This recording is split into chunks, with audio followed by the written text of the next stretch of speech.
عام طور پر محلوں میں نابالغ بچے قرآن پڑھنے کے لیے، ناظرہ پڑھنے کے لیے یا حفظ کرنے کے لیے آتے ہیں، قاعدہ پڑھتے ہیں، قرآن ناظرہ پڑھتے ہیں۔ تو اگر کوئی بچہ بغیر وضو کے شامل ہو جاتا ہے اور قرآن کو چھو لیتا ہے یا اپنا قاعدہ پکڑتا ہے، وضو نہیں کرتا، تو کیا یہ گناہ ہے، یہ ناجائز ہے؟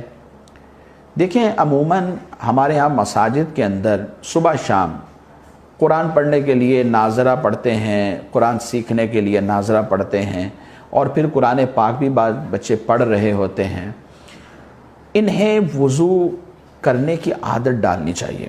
قاری صاحب کو چاہیے، پیرنٹس کو چاہیے کہ وہ بچوں کا ذہن بنائیں، انہیں وضو کروا کر مسجد کے اندر بھیجا کریں، یا مسجد میں آ گئے ہیں تو قاری صاحب ان کا ذہن بنائیں اور ان کو عادت ڈالنے کے لیے ان کو وضو کروائیں اور پھر اس کے بعد بٹھائیں۔ لیکن اگر کوئی بچہ وضو نہیں کرتا اور ویسے ہی بیٹھ جاتا ہے، قرآن پاک بغیر وضو کے چھو لیتا ہے، تو یہ ناجائز نہیں ہے۔ اس کی وجہ یہ ہے کیونکہ یہ بچے جو ابھی نابالغ ہیں، یہ احکام شرع مثلا وضو، غسل، نماز، روزے، ان کے یہ مکلف نہیں ہیں، اور اگر یہ بغیر وضو قرآن پاک چھو لیتے ہیں تو یہ گناہ بھی نہیں ہوگا۔ البتہ بچنا چاہیے، اس کی عادت بنانی چاہیے۔ آج یہ بچے ہیں، آج ان کی عادت بنائی جائے گی تو کل ان کی عادت بھی بن جائے گی، اور پھر قرآن پاک کا ایک ادب ان کے ذہن میں بیٹھے گا۔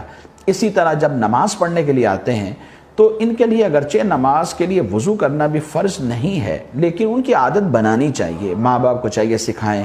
اسی طرح ان کے استاد جو قاری صاحب، معلم، پڑھانے والے ہیں، ان کو چاہیے کہ ان کا ذہن بنائیں، تاکہ جس دور میں ان کے اوپر یہ چیزیں فرض ہوں گی یا سمجھداری کی کیفیت کو پہنچ جائیں گے تو اس وقت تک ان کی عادت بھی بن چکی ہوگی۔